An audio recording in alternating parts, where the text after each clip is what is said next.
Hey, Curt Hennig fans. Hello and welcome to another episode of Curt Hennig Was the Best, Changed My Mind. I'm your host, Steph. This is episode 22.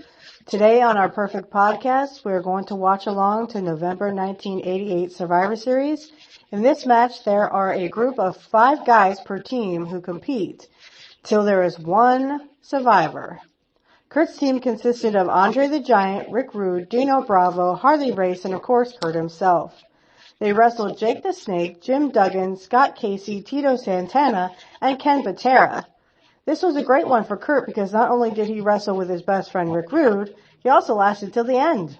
But before we start, please join me on my YouTube and Rumble channels where if you like what you hear, you can subscribe, comment, like, and share so we can grow these channels. The links for both will be in the description field below this video.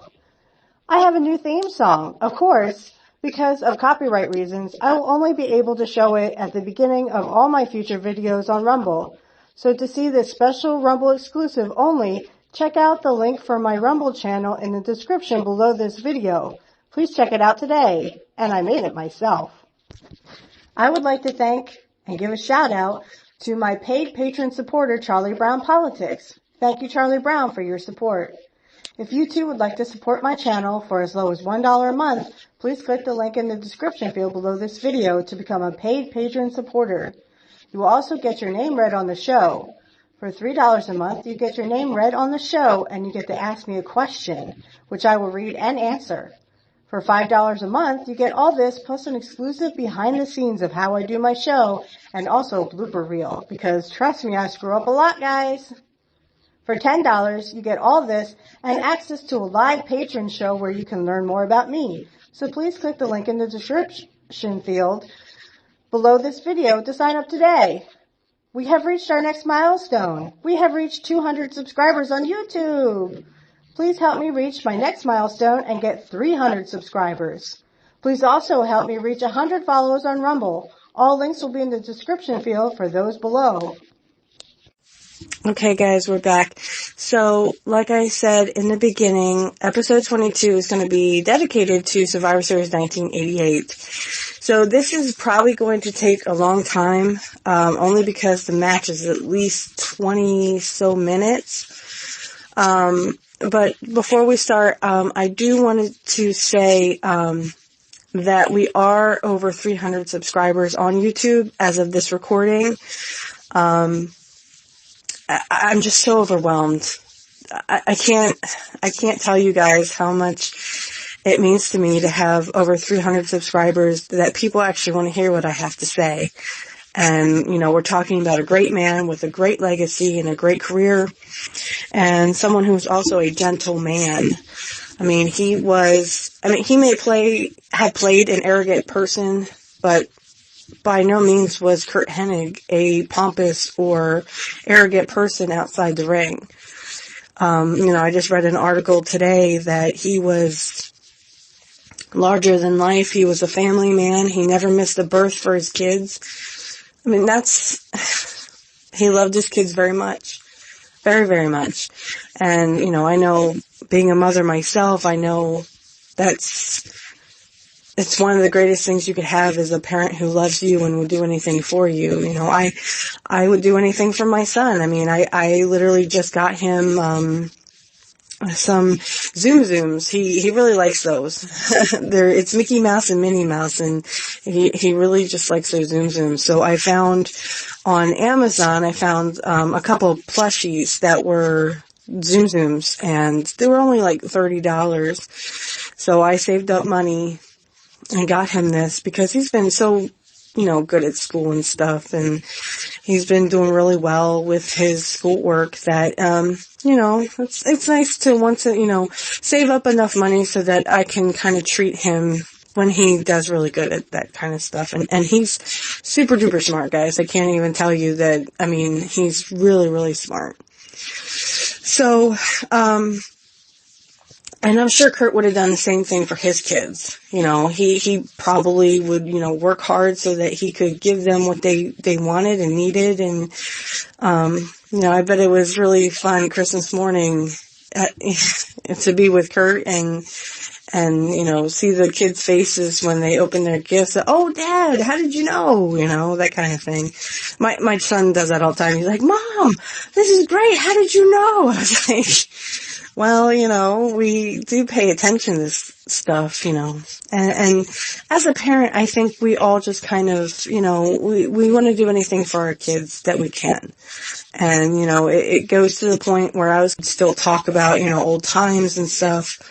And, what made me want to cry is, Saturday, and it's a good thing I have a distraction, because Saturday I have a show with, not only Kit Cabello, he's the returning champion, a returning, contender, and we also have Angel Riviera. Well, I know Kit's not a father. I don't know if Angel is, but, like I said, it's something that, is coming up, and it's a good thing I have a distraction.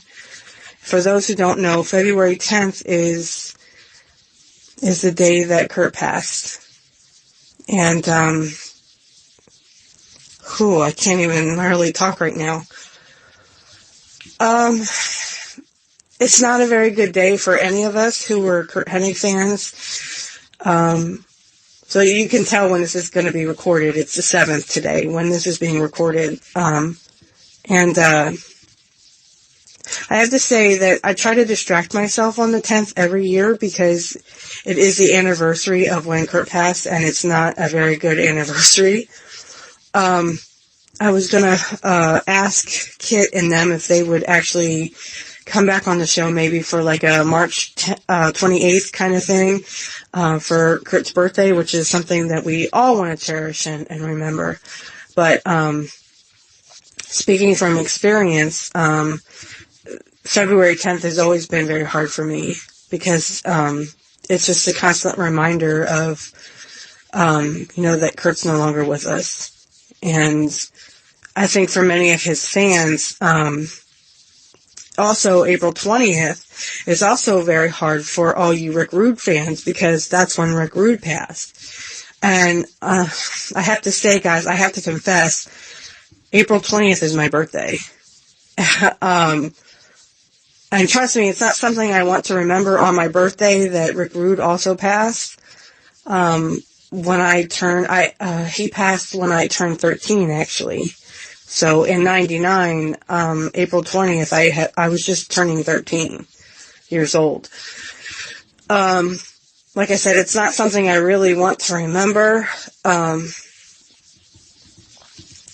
I mean, it is my birthday. February 10th has never been easy for me. And like I said, I'm really glad that I have Angel and Kit to kind of distract me. And of course I have to work Saturday too, so there's that, but today I just want to kind of, because it is the 7th and we are getting closer to Saturday when Curt passed, I just kind of want to let everyone know that, make sure you tell that loved one that you love them, because you never know, they may not be here tomorrow. And I think, Curt can hear us. If you just talk out loud, I do think that he can hear all your well wishes and, hey, we wish you were still here, and that kind of thing. Because Saturday, well, he's going to hear it a lot from me. Curt, we wish you were still here. And, we wish Rick Rude was still around too. It's kind of stinky how it happened on my birthday, and I don't want to remember that, because I liked Rick Rude. He was a cool guy. He seemed really tough. I wouldn't want to mess with him. And I know he can probably hear us too. So wherever you are, Rick, we wish you were still here. And wherever you are, Curt, we wish you were still here. I know I read this article and I just wanted to start bawling, because it said, how Joe says he misses him every day and he cries about it, and he sits in there and says, I miss him, I wish he was still here. And all I could think to say to Joe is, he's still here. Curt's still here. He's still around somewhere. He has to be. That man was the greatest man ever. Oh boy, I can't believe I got through that. I am crying a little bit, guys, sorry. But like I said, when February 10th comes around, it's never good for me. It's never a good time because, like Joe, I also sit down and cry and go, man, why can't we have Curt Hennig back? I would give anything to have Curt back here. I think wherever Curt is, I think he wishes he was among the living as well, especially to see his kids and his grandkids. So, okay, enough of the blithering idiots. But if you could, whether it's 5 guys on each side, so that's 10 guys all together, or if it was a team of 4 guys on each side, so that was a group of 8. Whether it was 10 or 8 guys, it was still a good match to, watch along to. And we are actually going to watch along to the 1988 when it was 5 guys. So at the beginning I said, there was Andre the Giant, there was Harley Race was still in it. This is 88, so this would be towards the end of Harley Race's career in the WWF. He may have gone to WCW, so it may not have been the end of his career completely. I don't know. I wasn't watching WCW in 1990 or 1988 because I was only 2 years old. So I don't know what really happened to Harley Race after he kind of lost it was for the crown. And it was Haku and him, I believe, at the Royal Rumble. And then, of course, there was a superpose down, too, with Rick Rude, which is kind of cool. But on Survivor Series, we have a group of 10 guys. So we have Andre, we have Rude, we have Harley Race, we have Dino Bravo, and then, of course, Curt, right? On the other side, we have Jake, Jim Duggan, Scott Casey, Ken Patera, Tito Santana. I think that's it. Was that 5? Somebody count. Was that 5 guys? So, this is a great match, because I'm guessing that it started with 5, or it started with 10 guys, because before this match, there was a tag team tournament. So they took a bunch of tag teams, and this is also where Fuji turns on Demolition. So Demolition becomes the baby faces, and the Powers of Pain become the heels. Okay, now this was switched when they first started. So when they start the match, the Legion of Doom, Demolition was the heels, and the Powers of Pain were somehow baby faces. Don't ask me why. Who knows, right?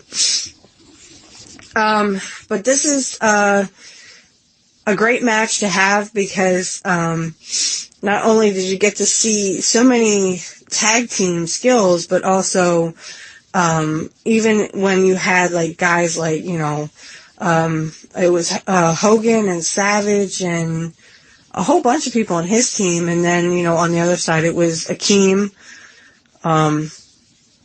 who had been one-man band. But when he went with Slickster, he was named Akeem. So they rebranded him as Akeem. And that's fine, So anyway, to Curt's match, there was a little bit of a substitution, I think because maybe Brian Blair, who was part of the Bees, he was in a tag team. Why am I blanking on their name? Well, anyway, he was part of, like a B team, like the something Bees. I'm not really sure, I'm sorry. Killer Bees, maybe? It might have been the Killer Bees, I think. Well, anyway, so Brian Blair was supposed to be on instead of Scott Casey. I think maybe Brian got hurt at this time. And so they had to do a little bit of substitution. So instead of Scott Casey, it was supposed to be Brian Blair. And unfortunately, he didn't show up. Because if you watch Primetime, before Survivor Series, they always announced that, it was Brian Blair was supposed to be on Jake the Snake's team along with Hacksaw Jim Duggan. But he's not the one who ends up in the match. Okay, so like I said, I think Brian got hurt, so they switched in Scott Casey. Scott Casey was a jobber, someone I would consider like a jobber who didn't really, I don't know if he was really big. I mean, he might have been a middle card guy, but he wasn't like really with Hogan or anything. He wasn't doing like sold out shows with Hogan or anything. Ken Patera had been wrestling for many years, and I sort of think that after a while, Ken Patera just kind of, interesting who they picked for this team. Tito Santana, he's a straight up guy, and then of course they have Jake, because at this time, Jake was sort of having a feud with both Andre and Rick Rude. I mean, he had just kind of gotten done with the whole Rick Rude thing. Where Rick was wearing Jake's second wife, Cheryl Roberts. He was wearing Cheryl's picture on his tights, and Jake is the one who said, if I see you wearing those tights, Rick, I'm going to pull them off of you. And he actually did, and all I kept thinking was, oh my God, Rick, what happened to your underwear? Wear underwear, Rick. Somebody tell that boy to wear underwear under his tights. But yeah, you do. I mean, if they hadn't censored it, I'm sure the viewing audience got a very good view of Rick Rude's ass and the other side of him. So, as his wife would say, the good part. They only did that in. I'm trying to think. I think Beefcake did that once to Curt. Only no one got to see Curt's ass. Shameful. Because Curt turned around the other way real fast. I'm like, no! The one person I want to see his butt, and he turns around. So it was that. We're going to do that match too. Because I think Ron Bass comes out, and I think that's the one with Ron Bass where he interferes and Brutus gets counted out, but then he comes back and he's trying to snip Curt's tights off. This is pre-Singlet, by the way. This was when he had the little tights, and let me tell you something, which is so awesome, though. Like, he tries, you hear the announcer go, he's trying to disrobe the man. And it looks like he's reaching down to cut off Curt's tights, and I'm like, please don't wear underwear. No offense to Rick. Rick was a very handsome man, I'm sure, to his wife, but Rick, wear underwear. That's all I could say. So there was a little bit of a Jake the Snake, still with a feud with Rick Rude. And then, of course, Andre had slipped in there, too. This is around the time where Andre was supposedly scared of snakes, okay? And Jake had thrown Damien on him, and he had a half heart attack or something. So, but if you watch that, when Jake throws a snake at him, Andre's pulling the snake towards him. He's like trying to get it wrapped around, and he's acting scared. Don't get me wrong. Andre is acting scared. However, you can see him kind of pull the snake up on, trying to get the snake on top of him. And then that's when he's like, Bobby, help me. And Bobby Heenan's like on the other side of the arena, He hightailed it out of there,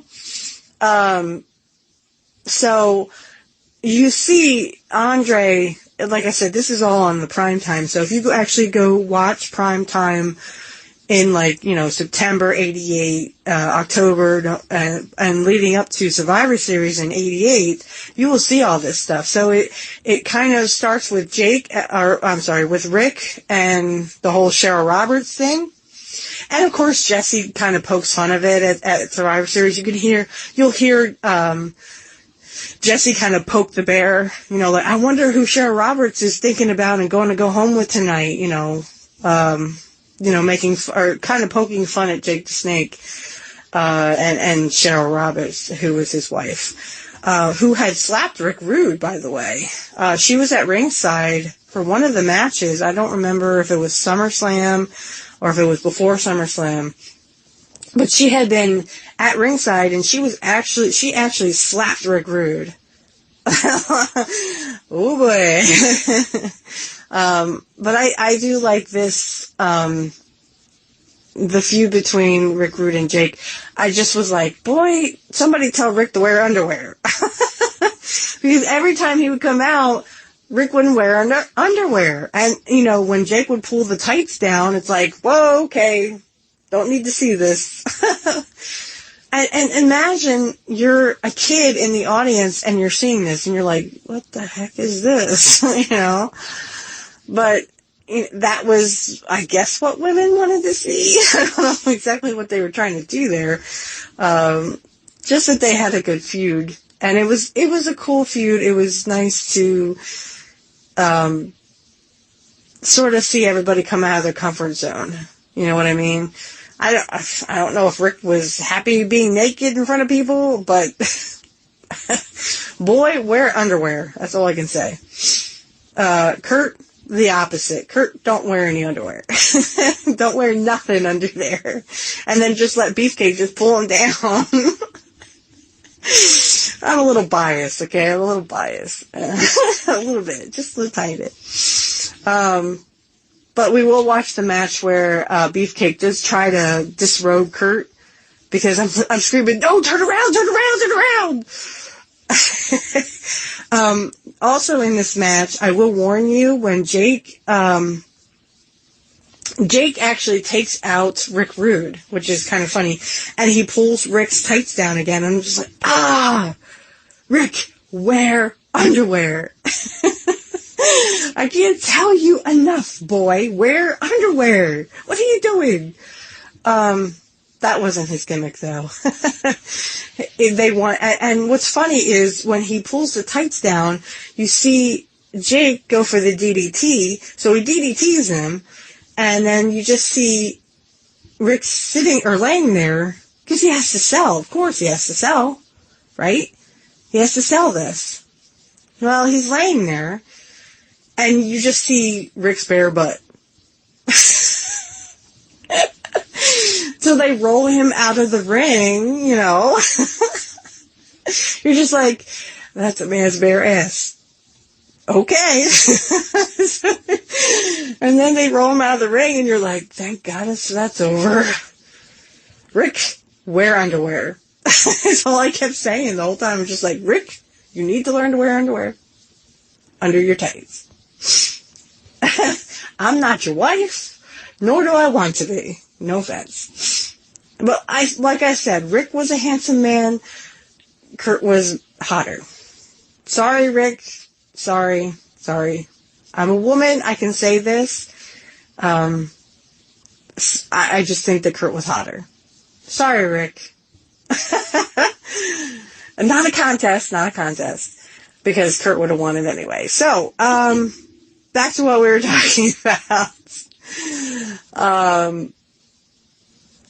It is a good match, though. It's one of those where you're just like, old matches or old feuds are coming up. So the whole thing with Jake and Rude, and the whole thing with Andre was still kind of new. So, but it played on both sides. You know, the feud with Andre was new, and then the feud with Rick it was just coming to an end, I guess. But they kind of wanted to keep that in the back of everyone's minds. Hey, Rick Rude had a feud with Jake about, Cheryl Roberts and stuff like that. So they kind of wanted to keep it in your mind that there was a feud with Jake and Rude. What I would have loved to have seen, and we will go over this match too, we are going to do Survivor Series 1989, which was Rick Rude, Curt, and the Rougeau brothers on one side, and it was Piper, the Bushwhackers, and Jimmy Snuka on the other. And this is because Rick Rude and Piper were having a feud. Now, I would have loved to have seen their feud longer, them have a longer feud. But unfortunately, it just kind of ended. And this is kind of where you see Curt kind of goes after Hogan in 89, and then that just kind of gets X'd. And then, so, in episode 23, we're going to talk about Brutus and Curt at WrestleMania 6, because that was my trivia question for getting 200 subscribers, or it was 300, I think. Either or. It was for the 200, I believe. But, so, yeah, my question was, who did Curt face at WrestleMania 6? And that was Brutus the Barber Beefcake, and he lost to Brutus. So we are going to talk about that in episode 23. And that will be for the next coming week. I do have another question, because we actually have reached over 300 subscribers. So, like I said, guys, I'm so overwhelmed with, how much support I've been getting. And I can't thank you guys enough. Thank you, thank you, thank you, thank you, thank you. Like I said, we're all here to talk about the greatest wrestler to ever live, who was Curt Hennig.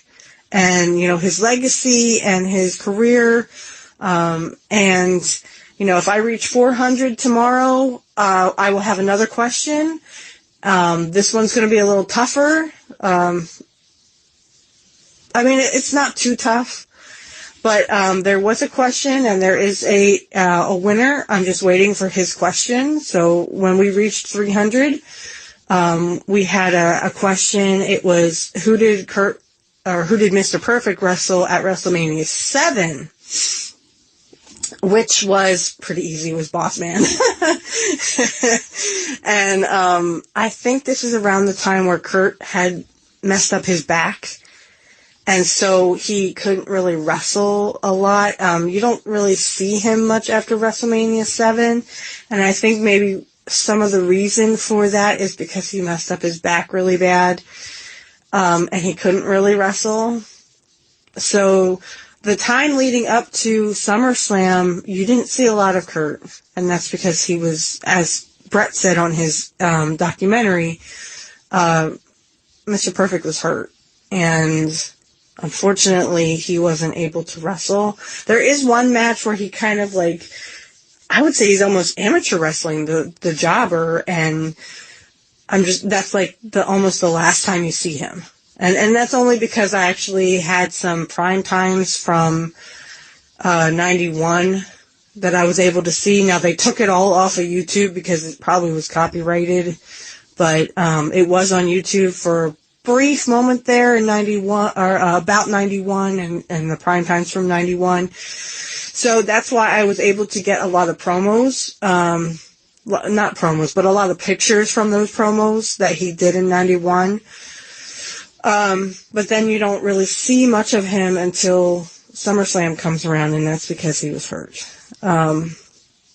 He had messed up his back really, really bad, unfortunately. And, but at WrestleMania 7, so this is, against the Boss Man, and he does an awesome job. I love it, because I have a picture of him, and he's just kind of standing there looking at the Boss Man, and he kind of throws his towel at the Boss Man, and the Boss Man wipes his behind with it and throws it back, and he's like, and you see him mouth something, and I'm not kidding, guys.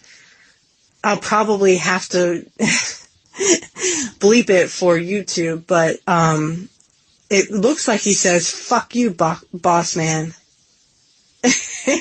I've watched it several times, and it looks like, "F you, Boss Man." And I was like, whoa, he said the F-bomb. You have to understand, when Curt swore, it was kind of like an eclipse. It rarely happened. Well, on the wrestling programs themselves, behind the scenes, I'm sure all of them swore like sailors. I'm sure every wrestler backstage literally swore so badly that they probably would make a nun blush, okay? I mean, you're with a group of guys, and I'm sure they all, were guys, right? So they probably all swore, they probably all did stuff like guys do, you know, they're guys. But when you heard anybody, I'm not just talking about Curt, I'm talking about any wrestler, but swear on air, it was like an eclipse. It rarely happens. So it's just like, he said a dirty word. I remember watching Brett at Survivor Series 1990. When DiBiase pins him, he sits up and goes, he just says the F-bomb really loud, like, F-bomb, you know. Like I said, I kind of have to watch it for YouTube. They don't like when you swear. So, but he says the F-bomb, and you can see his lips moving. You can see he says the F-bomb. And you're like, Brett! Brett, we can see your lips moving. Well, in that one, the match that we saw with Curt on Primetime, his lips were moving, and we were like, Brett, we can tell what you're saying. And what's funny is you can also hear what Curt was saying, and he said it twice. He called Bret Hart a POS. So, and for you Rumble people, trust me, I wish I could say the real stuff. So, but for YouTube, we'll keep it PG'd. Somewhat.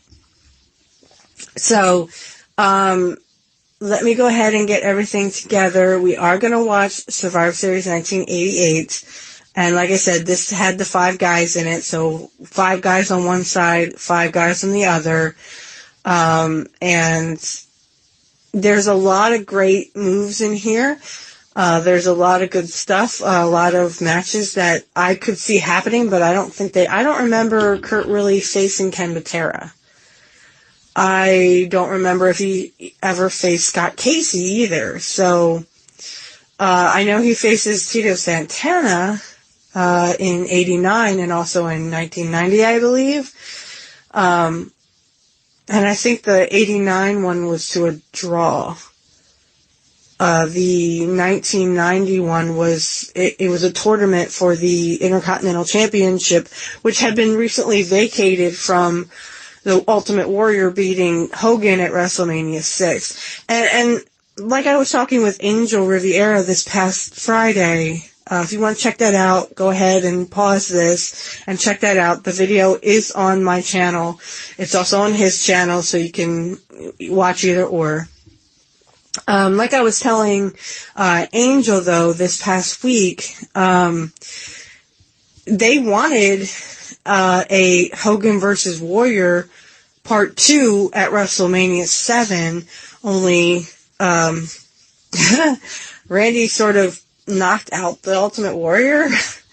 And like I said, I've had people full out disagree with me. No, it was a shoot. No, Sergeant Slaughter was supposed to win. It was supposed to happen like that. I was just like, well, that's not what Slaughter said. And I heard him say it. I can't find the interview. It's not that I am making all that up. I'm not making that up. I'm literally just quoting Sergeant Slaughter, or Robert was his name. I'm quoting him from an interview he did, and he just said, Savage really clocked him one, and he was supposed to kick out at 2, and he didn't.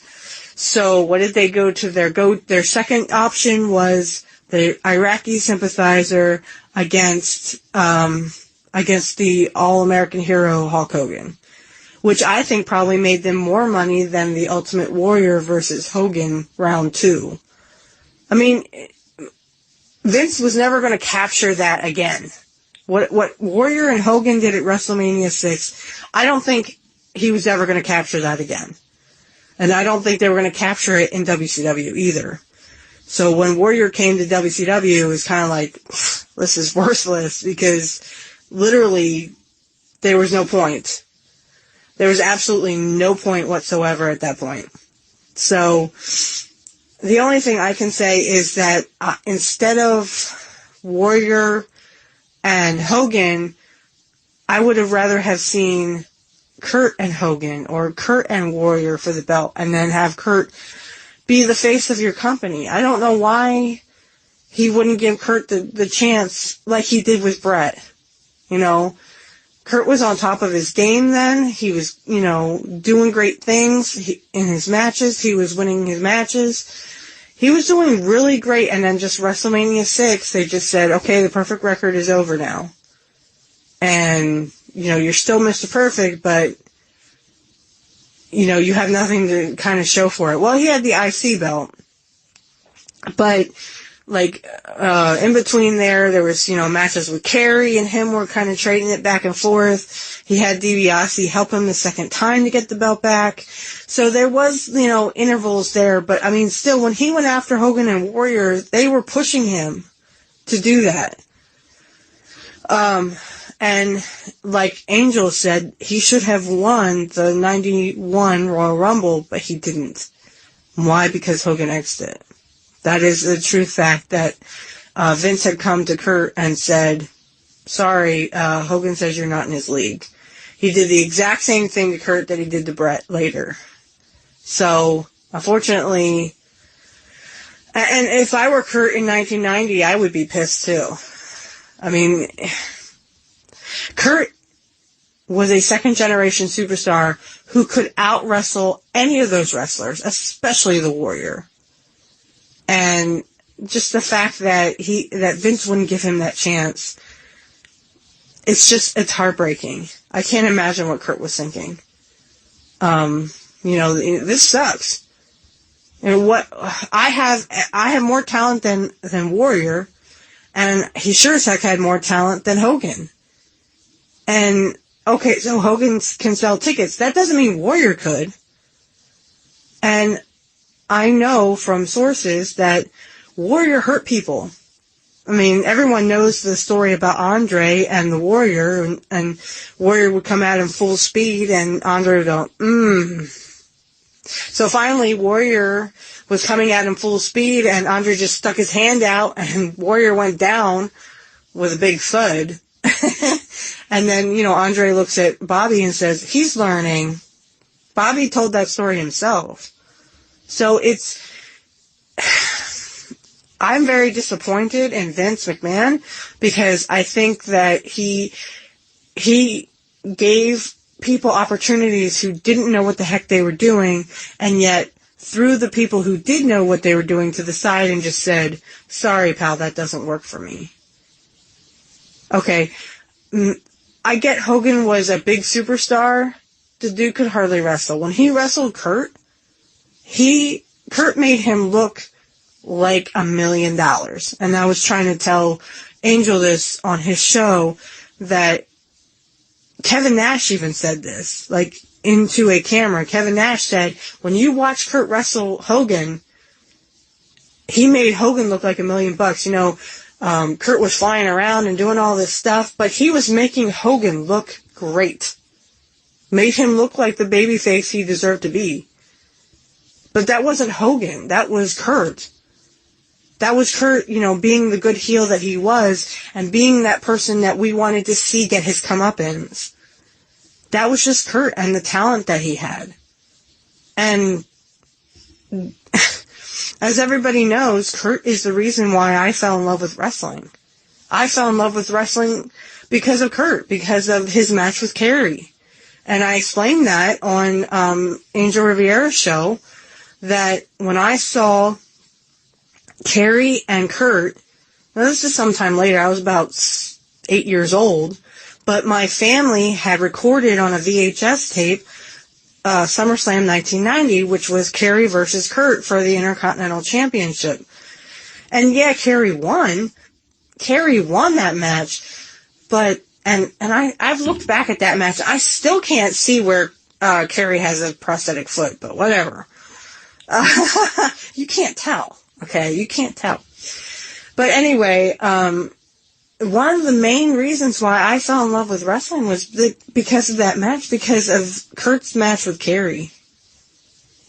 And being an 8-year-old child and seeing that, you know, going back to it. I mean, I saw it when I was 4, but I didn't really understand it. But it's something that I would go back to all the time and be like, this match is amazing. And it's amazing because Curt was amazing because he had the talent. And so did Kerry. Kerry was second generation. I'm not taking anything from Kerry Von Erich. I mean, he was a great wrestler, but Curt was even greater. He was perfect, right? But there's something that I would say this to Joe if I could. Look, your dad was awesome. Your dad made me fall in love with the sport, and I was an 8-year-old child, rewatching these matches from when I was 4. And it's one of the reasons why I wanted to become a wrestler. I did. When I was, 10, 11, and 12, I wanted to be a wrestler like Curt.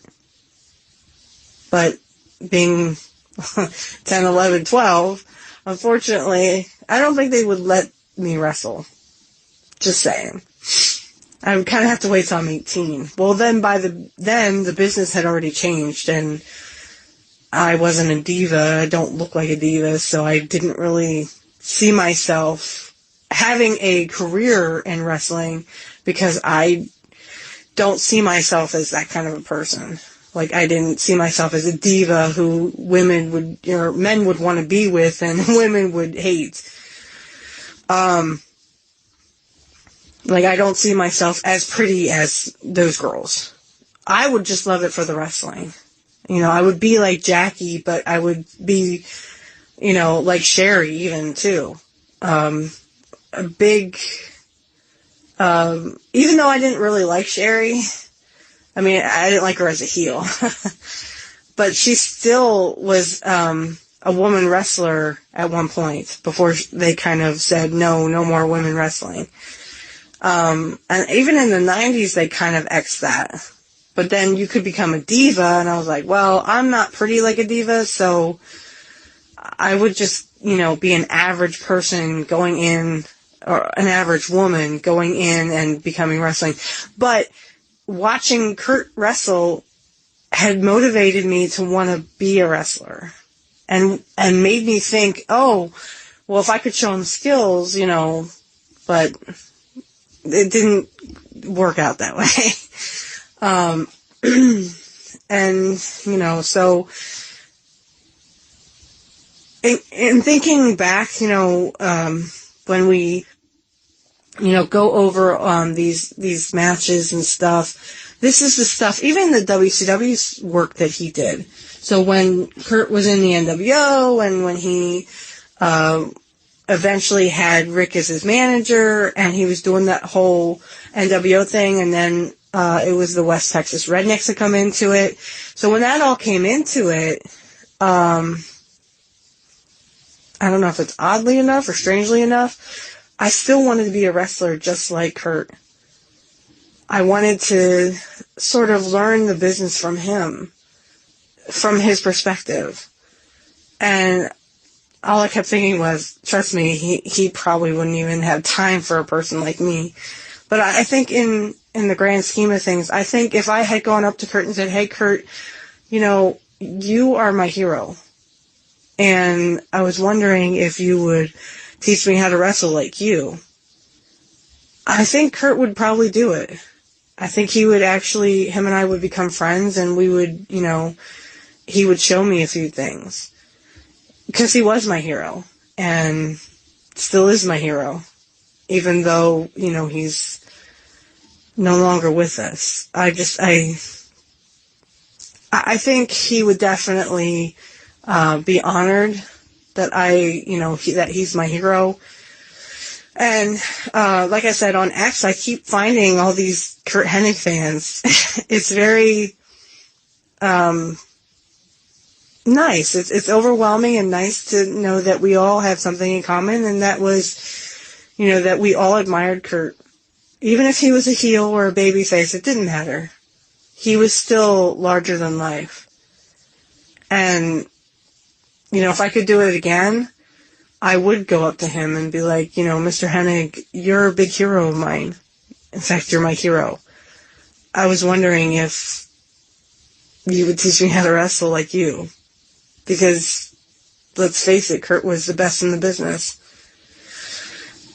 And when I got over my nervousness and blushing a lot, like a stupid idiot, that sounds like, you probably are all laughing like, ha, what a moron.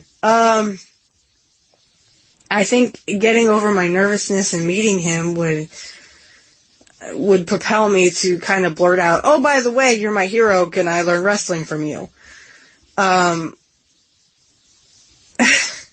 I just think that he would probably be flattered. I would hope he would be flattered that, someone else, even a girl at my age, would be interested in wrestling because of him.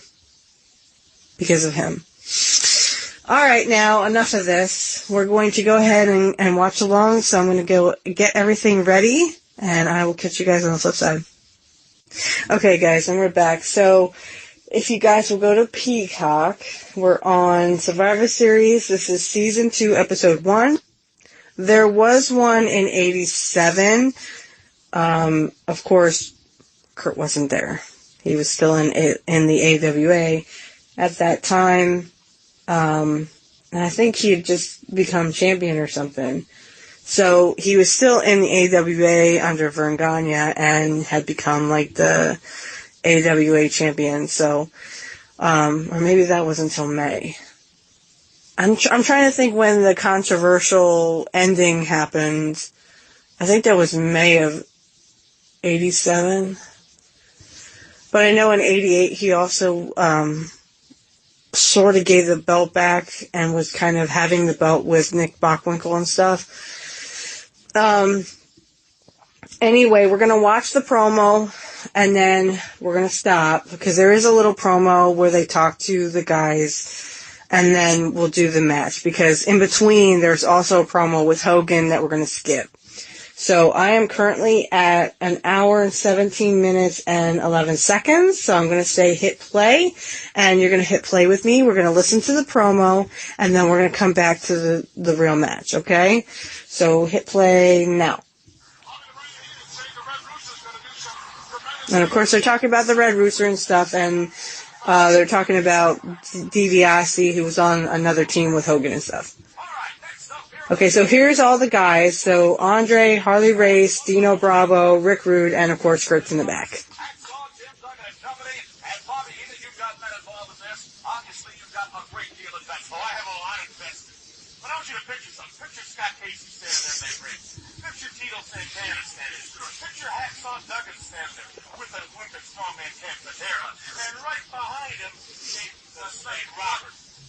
Eventually these giant hands will be around your neck, Mr. Roberts. Squeezing and squeezing and squeezing. I hope you had a nice Thanksgiving dinner, maybe your last. All right, Coach Hampton, certainly you've got to be thinking Hacksaw Jim Duggan. Nah, it wasn't much for Dino Bravo. 7 people that are going to make the best out of it. And that's right, that's no secret. I'm coming right at you, Hacksaw Jim Duggan. Because I know by humiliating you, I'm going to put a little bit of shame in every American. You have Americans on your team, stupid. Rick Rude, America. Harley Race, American. Curt Hennig, American. Bobby Heenan, American. Oops. We will show the world how to celebrate Turkey Day the ravishing way. Things have been going pretty good. Thus far this Thanksgiving, they've been perfect, right? Absolutely perfect. And if you take a look into these eyes, you know the confidence that is built up.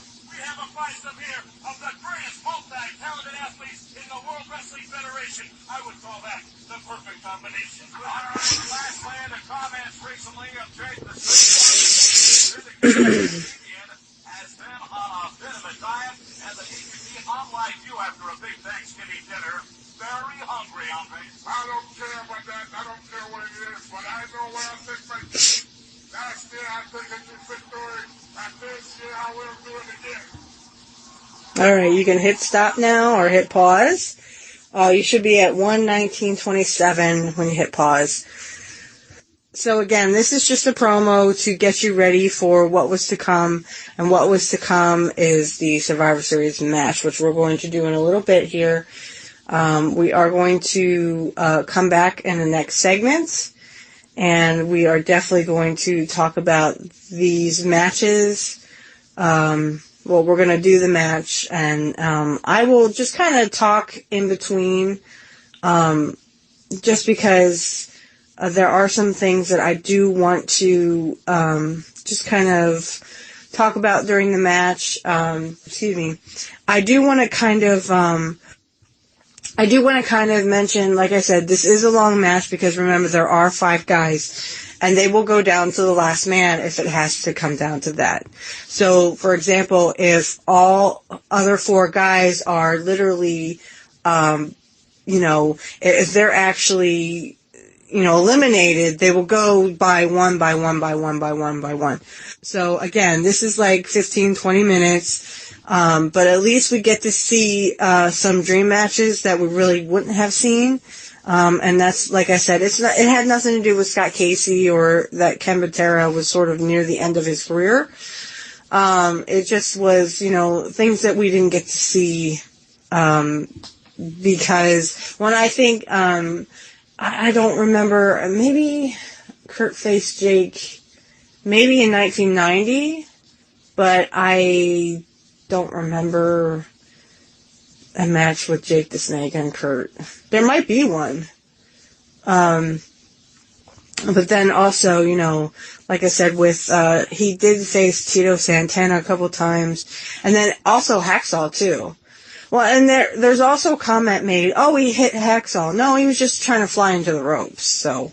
But anyway, I will catch you guys on the flip side, and we're gonna do the match, okay? So I will catch you on the flip side.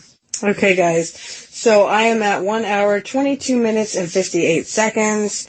We're going to see the baby faces come in. So Jake, Hacksaw, Scott Casey, Ken Patera, and Tino Santana. They're all going to come in first, and then, of course, Bravo will come in along with Harley Race, Curt, Rick Rude, and then, of course, with Andre. Okay, so we're going to hit play now.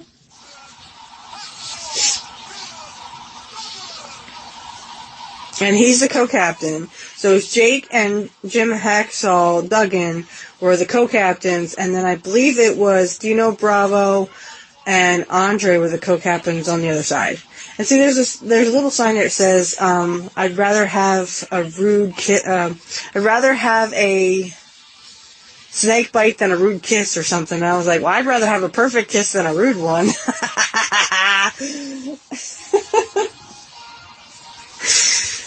So this is where the heels come in. The heels actually will come in, and it's Dino Bravo's music, so I'm actually going to turn this down. We're going to turn this down. So it's, like I said, a Dino Bravo music. It's just better than me, talking over it. Now here's Harley Race. We see Harley Race coming down. And there's Curt, of course, walking. He has a lot of confidence, let's put it that way. And I wish you could hear, like I said, the copyright music I just didn't want to have on. But here comes Rick Rude, and then, of course, Bobby Heenan brings down Andre the Giant. So here comes Andre and Bobby.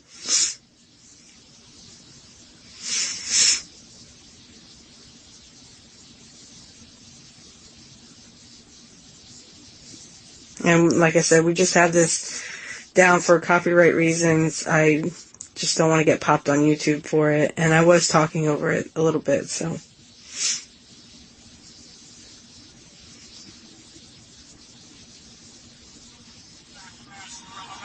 No, but it still has the music.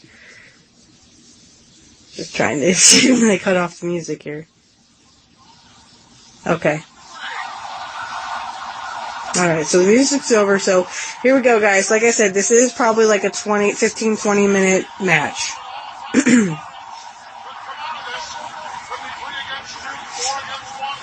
So, Rick Rude and Ken Patera are going to start it off.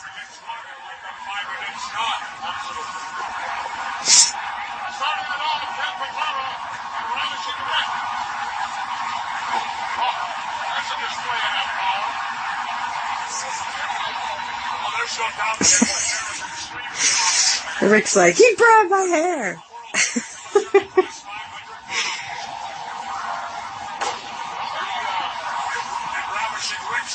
taste of that power right now.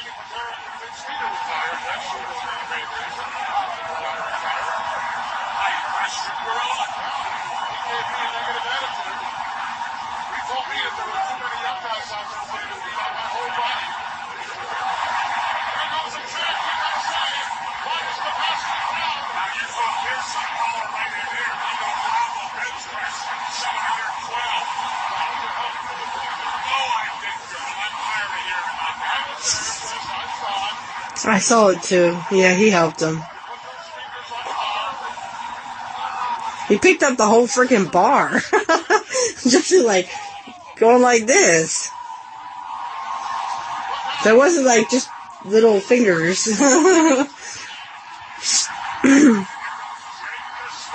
And Curt's in it too. Woohoo!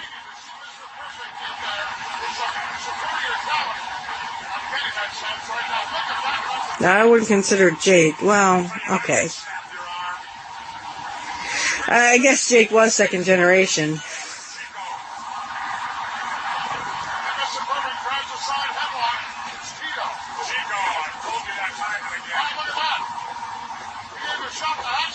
No, he was just flying into the ropes. He accidentally hit Hacksaw.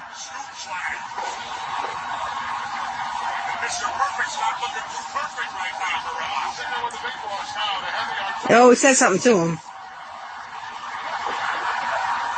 Probably what they were going to do, calling spots and stuff.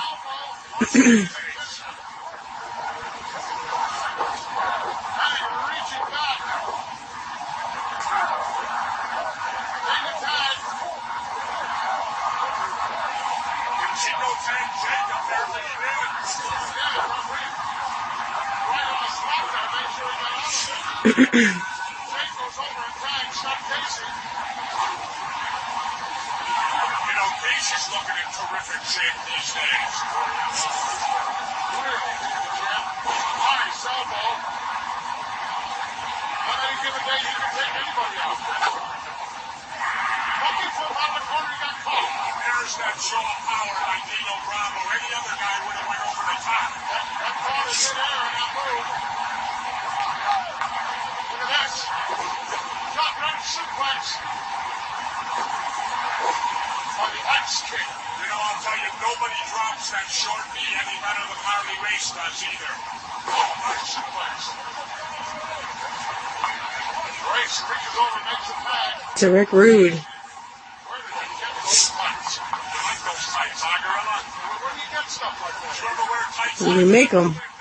You have them made. They're called custom made.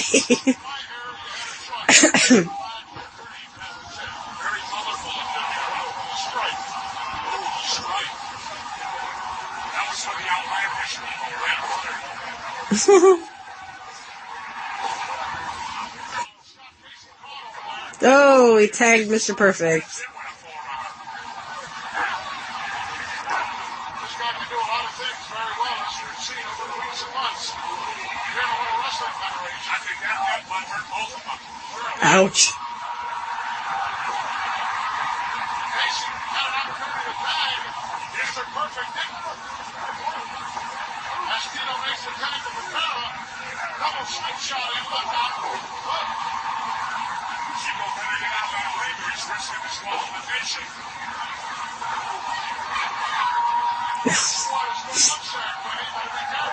No way. Curt looks hot no matter what. Ouch.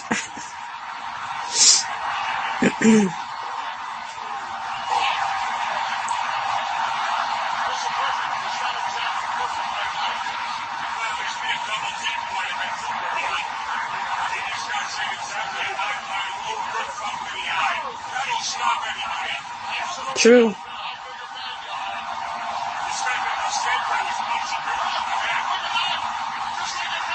Whoa! Andre, get out of the way.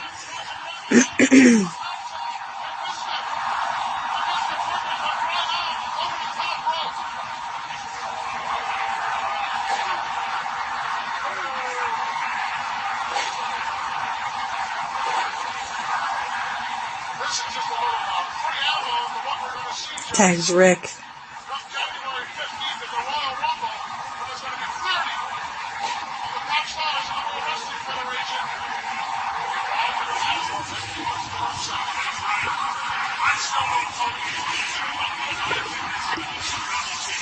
Rick, please stop shaking your dick at us.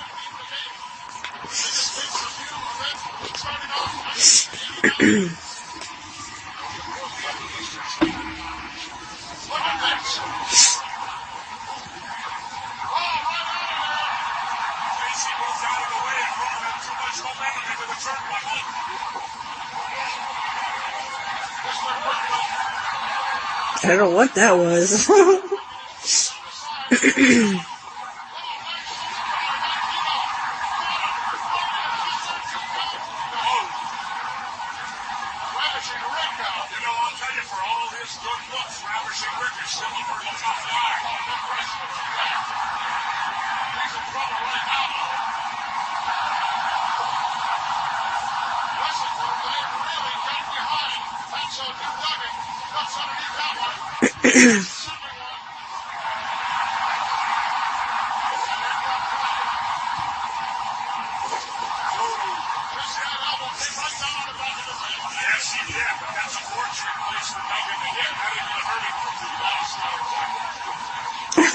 I love it. Curt goes over to defend Rick. He's like talking to Tito and stuff.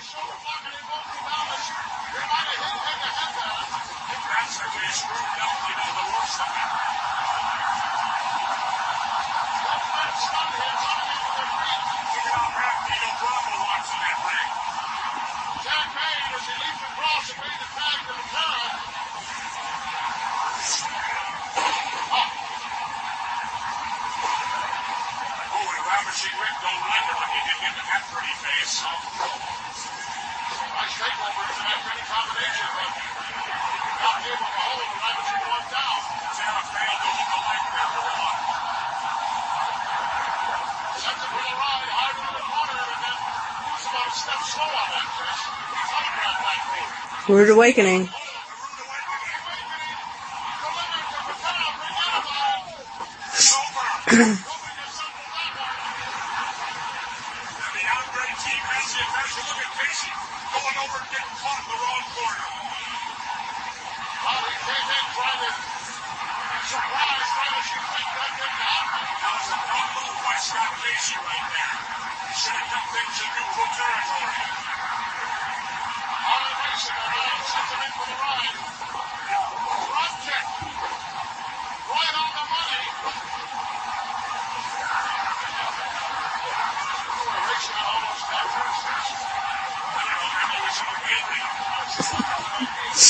In the Navy.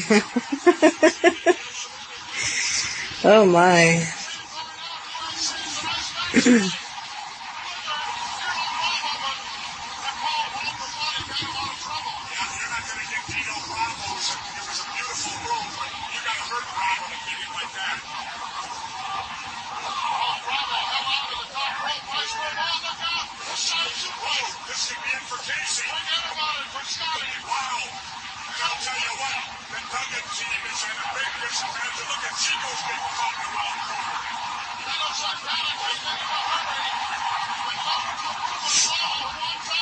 Ooh. It's 5 against 3 now, Gorilla. They don't look good for Jake the Snake right now. They've lost their 3. Yeah, but they've lost 2 team members. If Santana goes down, they're real big trouble. Oh, Falcons, by Tito. No, look at him. Hey, that's out the back door. Not trying to get back. It's Mr. Perfect to you.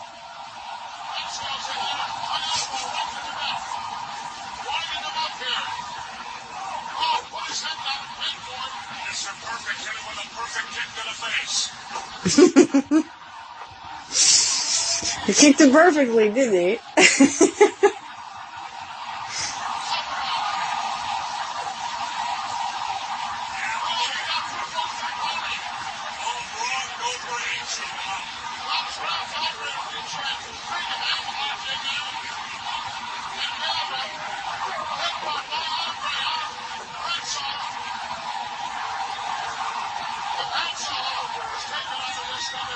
I heard that. Come on, Curt.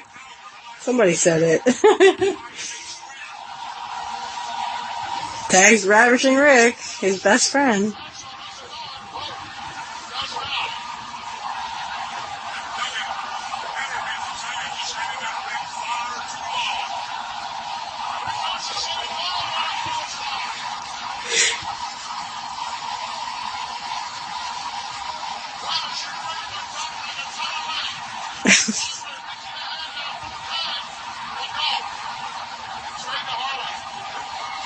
Oh, and Tito.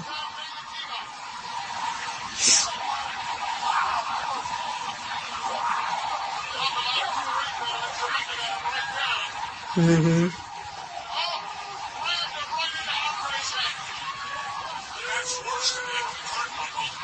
I wouldn't know. I don't think I want to find out. Although I'm sure Curt could teach me how to take a turnbuckle.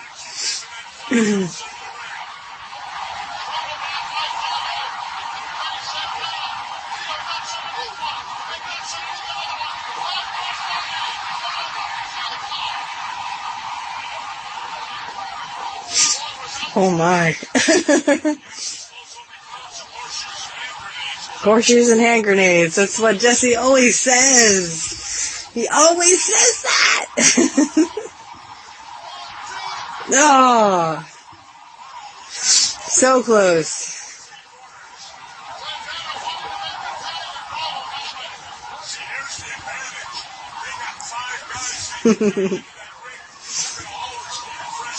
I thought he tagged Curt, but he tagged Harley, actually.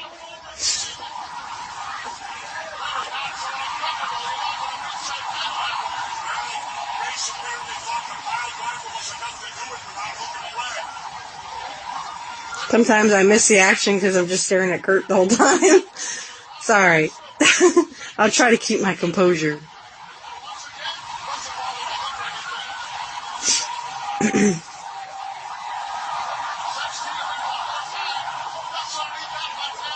Oh, we got him. Harley's out.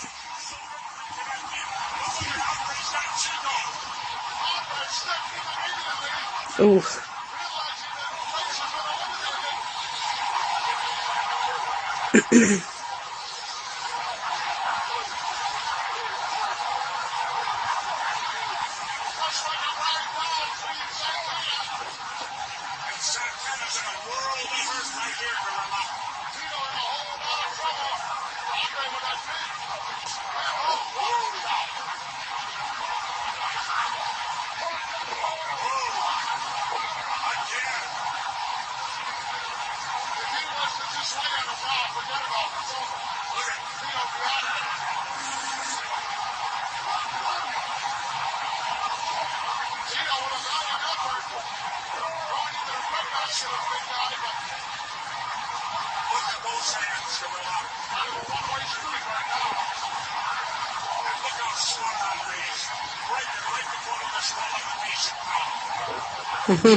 You're trying to get Andre free.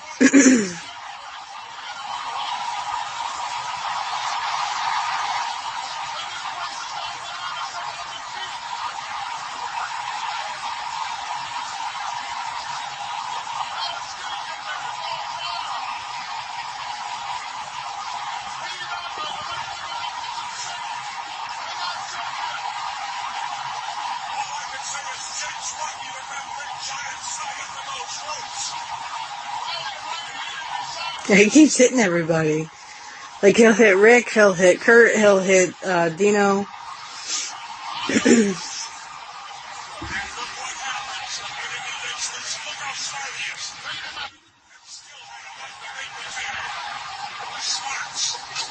Ooh.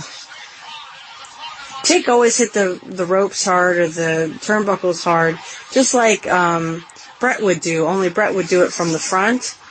But when Jake hit the rope, I was like, or hit the turnbuckles, I was like, ow. But again, that's just Jake.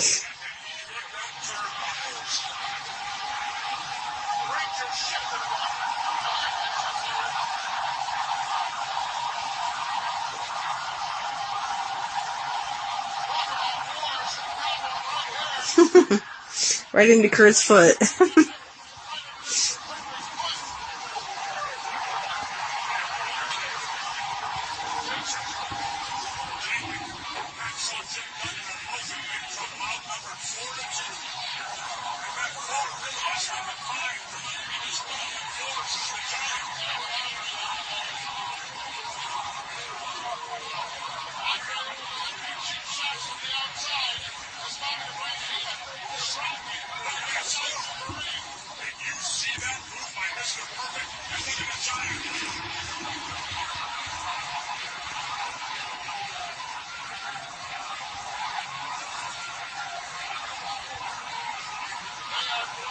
Oh, he's in again.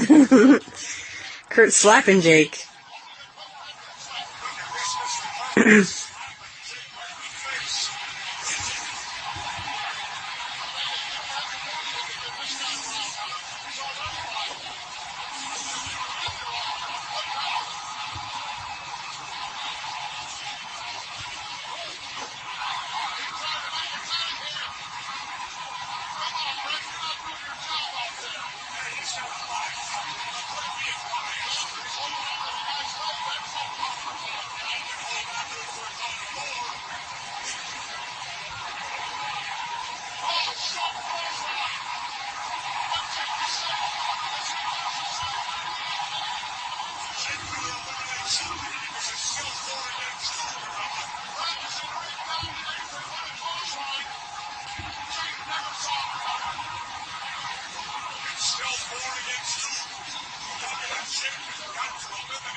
I don't think Jake wanted to sell there, or he forgot to sell there for Rick.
Yo, he got the 2x4. He gets disqualified for it too.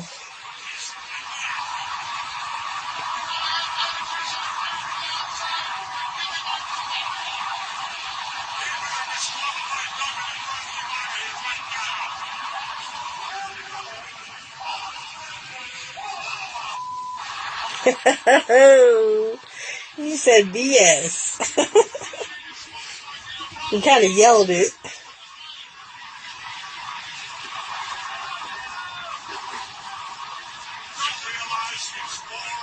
Yay, it's Curt.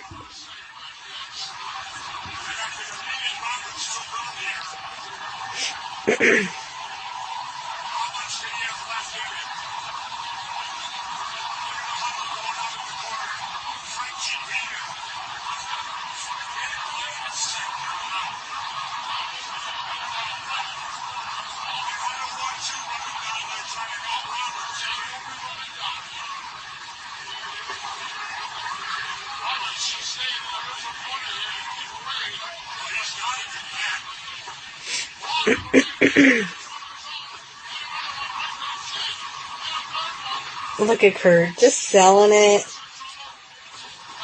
What a professional.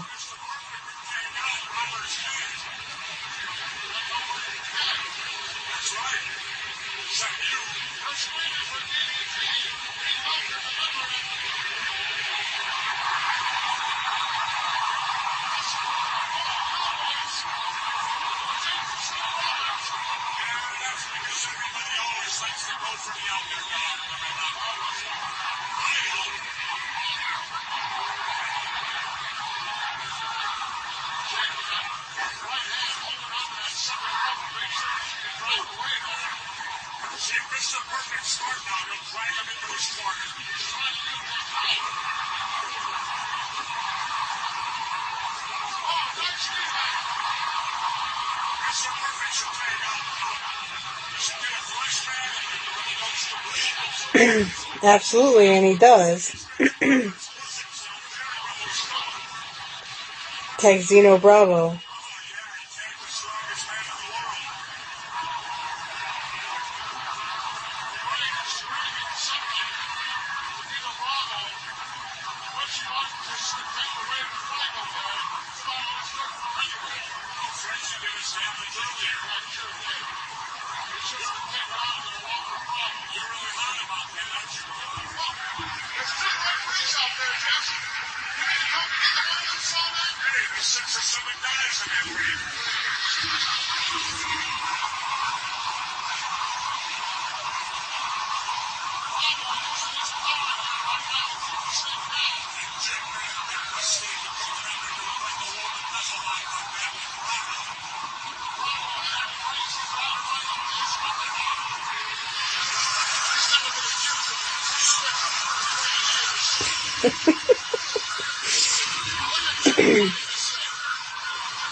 Really? I mean, Jake got nobody except for Damien. And I don't know, he's not going to bring the snake out till later, so.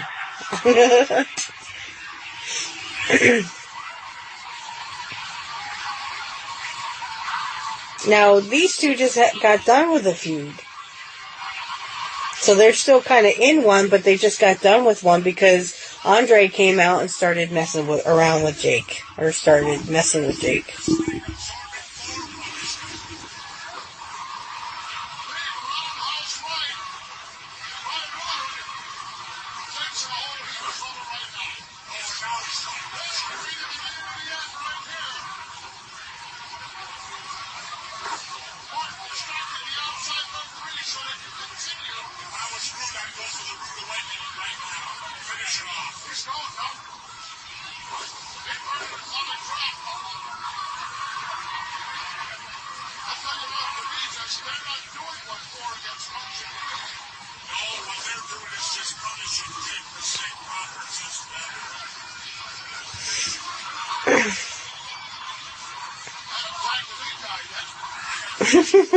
Rick is slapping him.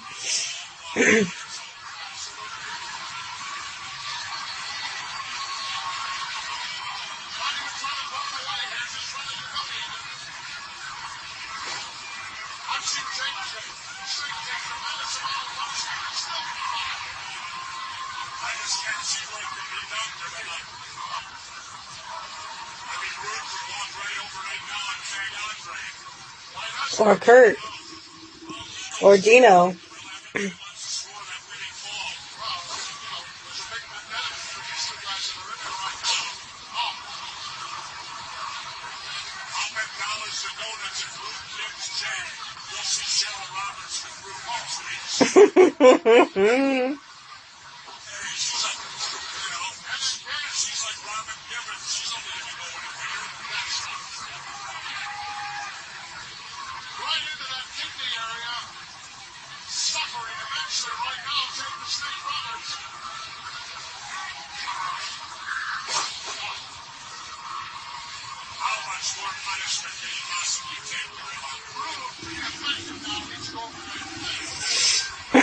Bear hug.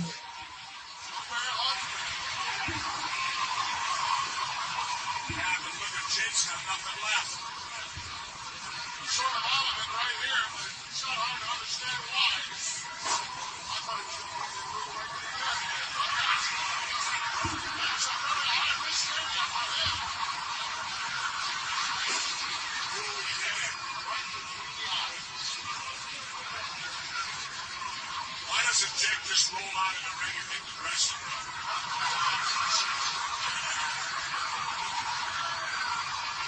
Because he wasn't told to.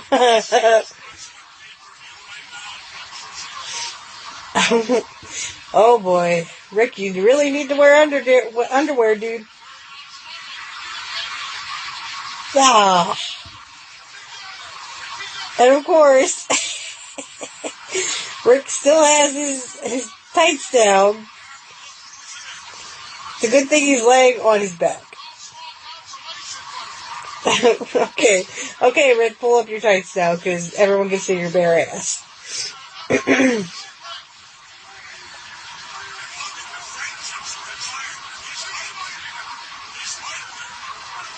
Jake said in several interviews that Andre, when he had his feud with Andre at house shows, Andre sat on him one time, and Jake felt like he was,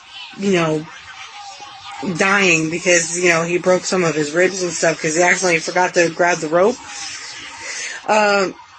He also said that Andre farted on him. Jake said Andre farted on him a couple times. It was nasty.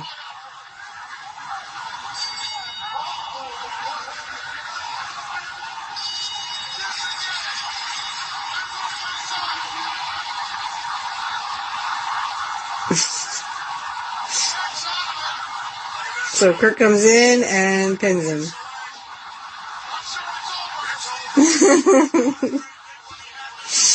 So Curt and Dino Bravo were the survivors. So we're going to turn this down now that we have music. But they're just kind of celebrating in the ring. I do like this because I like the celebration. But then, of course, Jake's music comes on. So, because, Jake is always going to go for that snake. Yes, here. Jake's like crawling around the ring there. Andre congrats Curt and Bobby Heenan. Jake throws the snake. And the heels are still celebrating. And they're like, oh no, snake! Scary thought.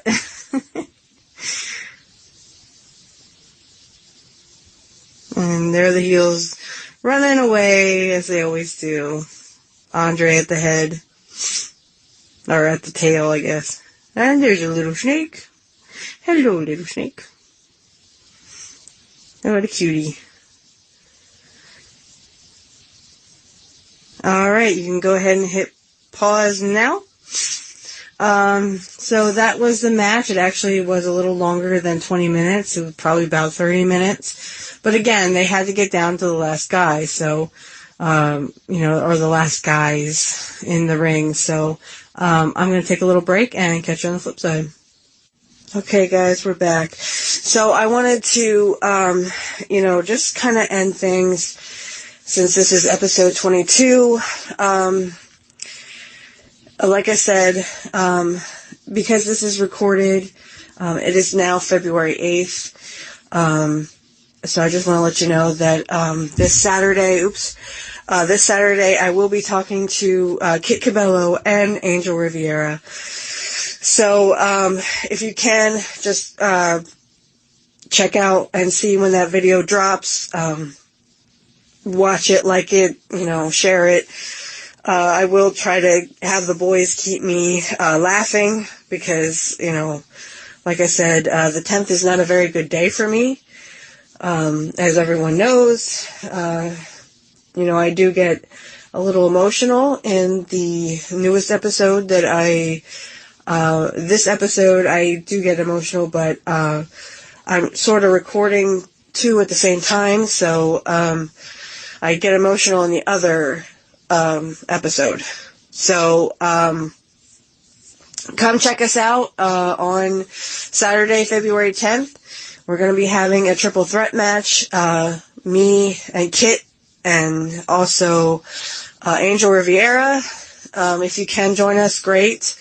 We're not going to do it live, we're going to do it recorded, but, just if you can, just check out and see when that video drops. Like it, share it. Comment if you really liked it. Again, these boys are going to keep me sane because, as everyone knows, February 10th is not a very good day for me. But, so if you could, comment on my YouTube, subscribe if you like what you hear, share my content so that we can keep growing. If you could become a follower on Rumble, great. Get me to 100 there. I really could use your support on Patreon. If you can give $1 a month, every little dollar helps, even if it's just $1. Trust me, guys. I mean, Charlie Brown Politics can do this. He absolutely is killing it, with the $1 donation. And like I said, every dollar helps. So if you can, please, please, please, become a Patreon supporter for $1 a month. I can do it with Kit. I'm supporting him.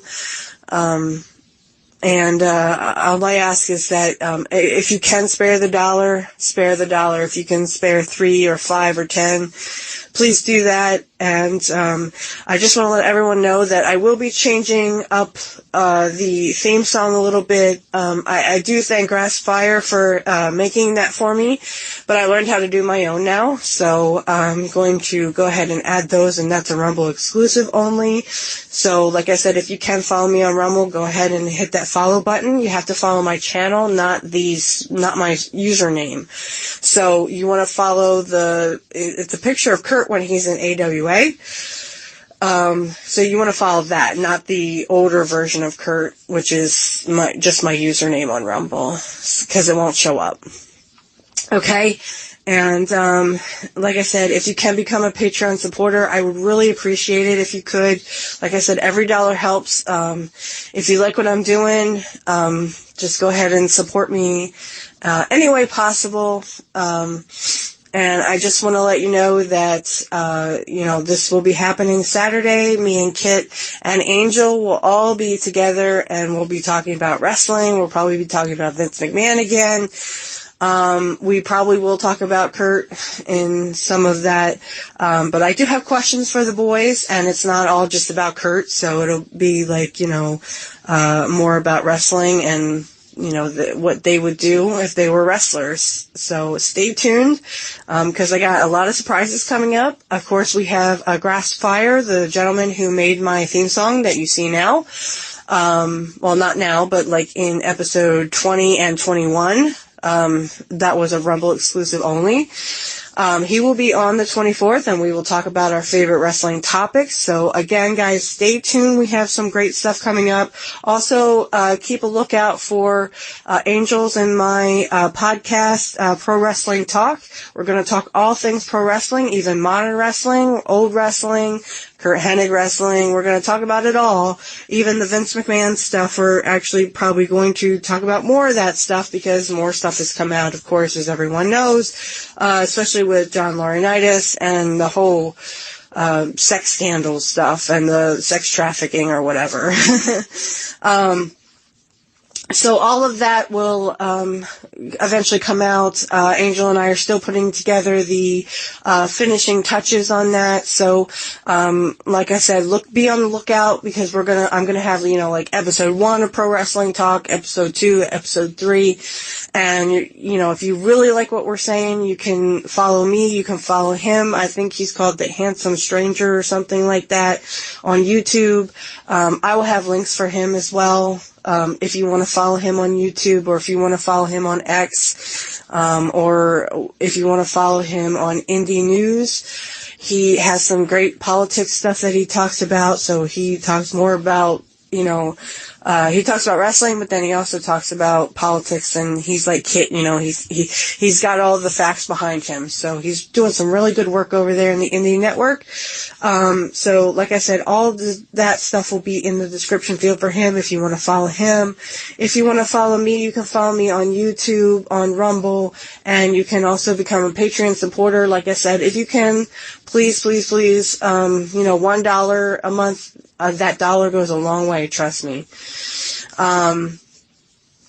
If you do $1, you'll get your name right on the show. If you can spare $3, I will read your name. Plus, I will also, you get to ask me questions like Bad Cookies did.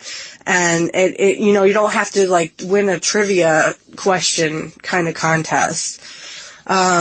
You get to ask me questions, and that can be every week. If you want to do it every week, you want to send me a question every week when we do the show, it'll be on, whatever episode I'm on, it'll be on that episode, whatever I record that week. So, if you can, please, subscribe, like, comment, whatever you can do.